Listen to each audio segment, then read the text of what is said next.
माँ, ये राधिका है, तुम्हारी बहू। राधिका गांव में हॉस्पिटल में नर्स का काम करती है। बस हम दोनों में दोस्ती हो गई और हमने शादी कर ली। राधिका, माँ के पैर छू। अरे चल हट नालायक। अरे मैंने क्या क्या सपने देखे थे कि तेरी शादी किसी अमीर घर में करूंगी और दहेज में लाखों रुपए लूंगी, और तू गांव की इस मामूली लड़की को मेरी बहू बनाकर ले आया।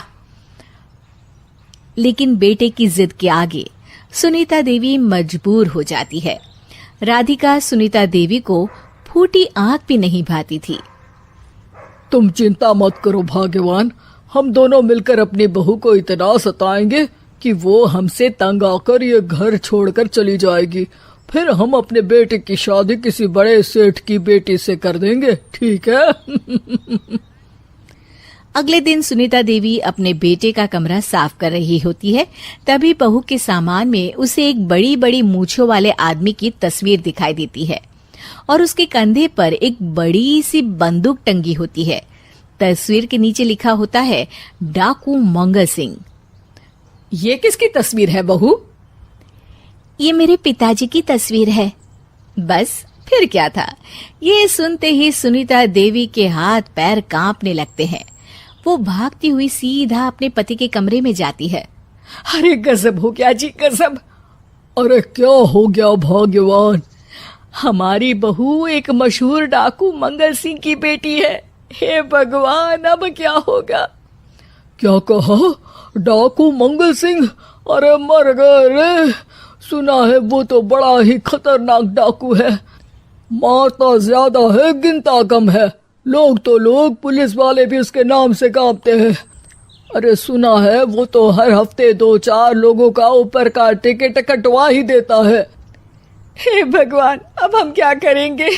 ये हमारे नालायक बेटे ने कैसी मुसीबत हमारे गले बांध दी। हाँ वो तो है, अगर हमने बहू को जरा भी तकलीफ दी तो उसका बाप मंगल सिंह हमें गोली से उड़ा देगा। अब जो मैं कहता हूँ उसे ध्यान से सुनो। तुम बहू से बिल्कुल घर के काम मत करवाना, और ध्यान रहे उसे किसी प्रकार की तकलीफ नहीं होनी चाहिए, समझ गई ना? और ऐसा ही होता है। अगले दिन सुनीता देवी रसोई में खाना बना रही होती है कि तभी, ये क्या माँ जी, मेरे रहते आप खाना बना रही हैं? चलिए हटिए, मैं खाना बना देती हूँ। अरे नहीं नहीं बहू, तू यहाँ क्यों आ गई? जा तू अपने कमरे में जाकर आराम कर, मैं खाना बना लूंगी। सुनीता देवी जिद करके राधिका को भेज देती है। फिर एक दिन, अरे फर्श पर कितनी धूल जमी है, माँ जी देखेंगी तो नाराज हो जाएंगी, मैं अभी यहाँ पोछा लगा देती हूँ। राधिका जैसे ही पोछा लगाने लगती है कि तभी उसके ससुर की नजर उस पर पड़ती है। बंसीलाल भागता हुआ वहां आता है। अरे नहीं नहीं बहू, तुम ये क्या गजब कर रही हो? बहू तो बेटी समान होती है और हम ना अपनी बेटियों से काम नहीं करवाते। तुम आराम से बैठकर YouTube पर किड लॉजिक चैनल की सास बहू की कहानियां देखो। वो लोग ना बहुत अच्छी अच्छी कहानियां बनाते हैं। सच? आप देखते हैं? अरे मैं तो रोज देखता हूँ। शहर की बहू तो मेरी फेवरेट कहानी है। हाँ, ये कहकर बंसीलाल पोछा लगाने लगता है। इस तरह राधिका के सास ससुर सारा दिन उसकी खुशामद में लगे रहते हैं और उसे किसी महारानी की तरह रखते थे। कैसा लगा बहू? पिज्जा टेस्टी तो है ना? अच्छा, मीठे में क्या खाओगी बोलो तो? माँ जी, मुझे तो काजू कतली बहुत पसंद है और उसके बाद 1 गिलास लस्सी मिल जाए तो मजा आ जाएगा। ये सुनते ही सुनीता देवी अपने पति को कोहनी मारते हुए कहती है, अरे सुना नहीं, बहू क्या मांग रही है? जल्दी से भागकर बाजार जाइए और सब खरीद कर ले आइए। हाँ हाँ भाग्यवान, अभी जाता हूँ। राधिका की तो 5 उंगलियां घी में थी। वो तो अपने ससुराल में मजे कर रही थी। दूसरी तरफ राधिका की सास उसके लिए कभी नई साड़ी खरीद लाती तो कभी उसके लिए नए गहने बनवा देती। फिर एक दिन डाकू मंगल सिंह अपनी बेटी राधिका से मिलने अपने आदमियों के साथ आता है। उन सबको देखते ही राधिका के सास ससुर डर के मारे कांपने लगते हैं। मर गया रे। डाकू मंगल सिंह तो सच में कितना डरावना दिखता है, ऊपर से इतनी बड़ी बंदूक लेकर घूमता है। कैसे हैं समधी जी? क्या हुआ? आप इतना घबरा क्यों रहे हैं? और आपको इतना पसीना क्यों आ रहा है? आपकी तबीयत तो ठीक है ना? जी अभी तक तो ठीक है, पर लगता है बहुत जल्द खराब होने वाली है।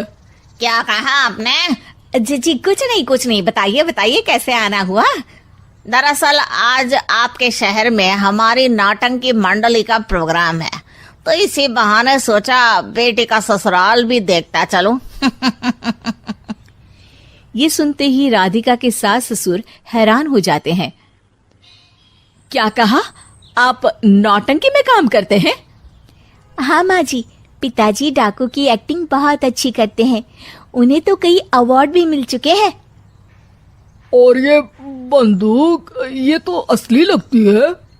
तभी राधिका के पिताजी अपनी नकली मूंछ निकालते हुए कहते हैं, इस मूंछ की तरह यह बंदूक भी नकली है। ये तो छर्रे वाली बंदूक है, इससे तो मैंने आज तक चिड़िया भी नहीं मारी।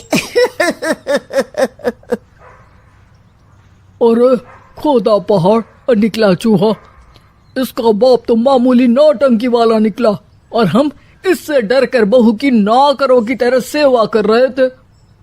आपने सही कहा जी, इसके पीछे मेरे कितने पैसे खर्च हो गए, और काम कर करके मेरी तो कमर टूट गई सो अलग। अरे बहू, तूने अपने पिताजी के बारे में हमें पहले क्यों नहीं बताया? राधिका मुस्कुराते हुए कहती है, आपने तो कभी पूछा ही नहीं ना माँ जी।